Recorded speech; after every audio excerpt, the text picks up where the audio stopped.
Hello শিক্ষার্থী বন্ধুরা, আসসালামু আলাইকুম।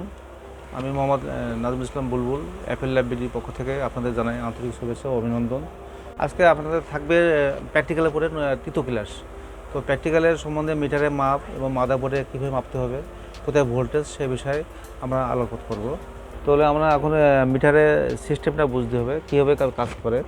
মিটারে দেখতে পাচ্ছেন এটা হলো ভোল্ট, ডিসি ভোল্টেজ, এটা অ্যাম্পিয়ার, এটা হচ্ছে ওমস। যখন আমরা ওমসে চলে যাব তখন আমরা ওমসে দিয়ে মাপবো। ওমসে দিয়ে মাপার সময় যে শব্দ করতেছে, যখন আমরা অ্যাম্পিয়ার মাপবো এই অ্যাম্পিয়ার স্কুল চলে যাবে। এটা হচ্ছে হলো ডিসি অ্যাম্পিয়ার, আর এটা হচ্ছে এসি অ্যাম্পিয়ার, আর এটা এসি ভোল্ট। এসি ভোল্ট হচ্ছে যে থাকবে ঢেউ থাকবে, এসি সিগন্যাল থাকবে। আর এটা ডিসি ভোল্ট, ডিসিতে থাকবে আর কি। তো যেহেতু আমরা ডিসিতে যখন মাপবো, যখন আমাদের লাইনে থাকবে 16 ভোল্ট, সেক্ষেত্রে 20 ভোল্ট দেবো।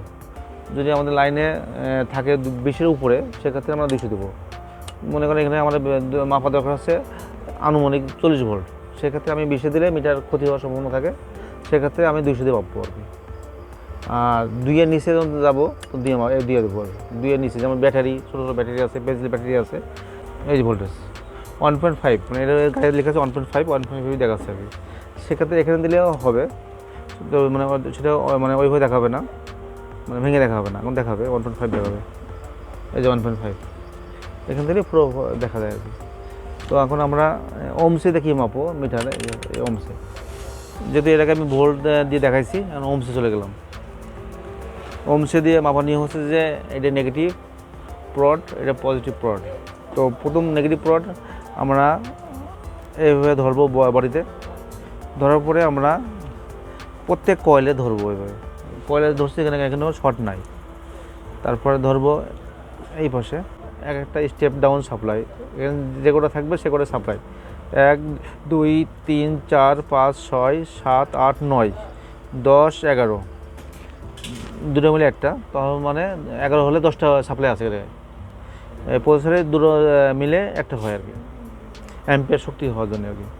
তো আমরা মাপার সময় নিয়ম হচ্ছে যে এভাবে বডিতে রেখে প্রত্যেক কয়েলের যেটা সাপ্লাই সেকশন, প্রত্যেক কয়েলের উপরে ধরবো আর কি। শর্ট নাই, শর্ট নাই, শর্ট নাই, শর্ট নাই, এখানে মান দেখাচ্ছে, তার মানে এটা খারাপ না, ঠিক আছে, ঠিক আছে, মান দেখাচ্ছে। জিরো হয় তাহলে খারাপ। হ্যাঁ, তা আমরা চলে যাই। আমরা প্রথমে আমরা যে মেন সাপ্লাই দেখাচ্ছি 16.5053 ভোল্ট, এটা ইন ভোল্টেজ। ইন ভোল্টেজটা আছে কিনা আমরা প্রথমে যাব মসফেটে।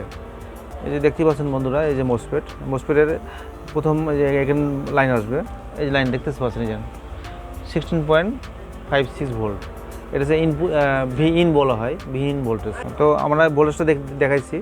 তো এই ভোল্টেজটা আইসির আসবে 2 নম্বর পিনে, এই 2 নম্বর পিন, এই যে আইসি, এই যে 2 নম্বর পিনে, এটা ভি ইন ভোল্টেজ দেখতে পাচ্ছেন। তো এটা আইএসএল 6259, এটা ভোল্টেজ ঢোকার পরে তখন এখান থেকে একটা স্টেপ ডাউন হওয়ার পরে আসবে 12.50 ভোল্টেজ, এই যে 12 পয়েন্ট সামথিং ভোল্টেজ তৈরি হবে, এটা চার্জিং ভোল্টেজ। আর আরেকটা বলছিলাম আপনার সেকেন্ড ভোল্টেজ, এটা হচ্ছে হলো 4 to 3 ভোল্টেজ, এই যে 4 to 3 ভোল্টেজ, এই যে 4 to 6 এই যে এই ভোল্টেজটা আসবে এসএমসিতে আসবে, এই জায়গায় আসবে, এসএমসি খোলা আছে। এই ভোল্টেজটা আছে সিস্টেম ম্যানেজমেন্ট কন্ট্রোলারের আইসিতে যাবে। তো আমরা এই ভোল্টেজটা আছে কিনা আগে দেখবো। এই কয়েলের মাথায় যেহেতু 3.42 ভোল্ট আছে, তার মানে আছে আপনার সব এর ভিতরে এই সাইড পাওয়ার সাইড ওকে আছে। যখন এসএমসি লাগাবো তখন মেশিন চালু হবে আর কি। হ্যাঁ, সেক্ষেত্রে বন্ধুরা আজকে আমি যে ক্লাসটা দেখালাম, তো এটা দেখছি আর কি। তো সেই বিষয়ে এদের প্রশ্ন করবো যে আমি যে মাপলাম জিনিসটা, ঠিক আছে, তো ওই জিনিসটা তুমি কি মাথায় ঢুকছে আর কি? জি স্যার, ঢুকছে। তো তুমি এখন মিটারে মেপে আমাকে দেখো যে ভোল্টেজটা কোথায় থাকে। না আমি এই যে বডি ধরলাম, মাপো। প্রথম ভোল্টেজটা দেখো, পিন ভোল্টেজ দেখো কোথায় থাকে। প্রথমেই আমি মাদারবোর্ডে 16 ভোল্ট ইনপুট করব। এই মসফেটে দেখতে হবে 16.5 ভোল্ট আছে কিনা। এখন আমাকে দেখতে হবে চার্জিং সেকশনে 12.5 ভোল্ট আছে কিনা। তো আপনারা দেখতেই পাচ্ছেন, এটা দেখা যাচ্ছে। এখন আমি দেখব এসএমসি সাপ্লাইতে 3.42 ভোল্ট আছে কিনা। তাহলে আমরা কি বুঝলাম যে কীভাবে ওমসে মাপতে হবে, আর কীভাবে ভোল্ট দিয়ে মাপতে হবে সে বিষয়ে আমরা আলোচনা করলাম। ঠিক আছে, থ্যাংক ইউ। সে আমাদের ছাত্রী, সে দেখছে এবং ভোল্টগুলো তাকে পরীক্ষা নিলাম, তো সে বলতে পারছে। আর আমাদের এখানে নিয়ম হচ্ছে যে প্রতি সপ্তাহে একটা আমরা পরীক্ষা নিই, প্র্যাকটিক্যাল পরীক্ষা নিই এবং থিওরিক্যাল পরীক্ষা নিই। তো সে আজকে বলতে পারছে। ধন্যবাদ। আর নেক্সট ক্লাসের জন্য আপনারা অপেক্ষা করবেন। আমরা নেক্সট সামনের সপ্তাহে 8 নতুন ক্লাস দেখাবো। ধন্যবাদ।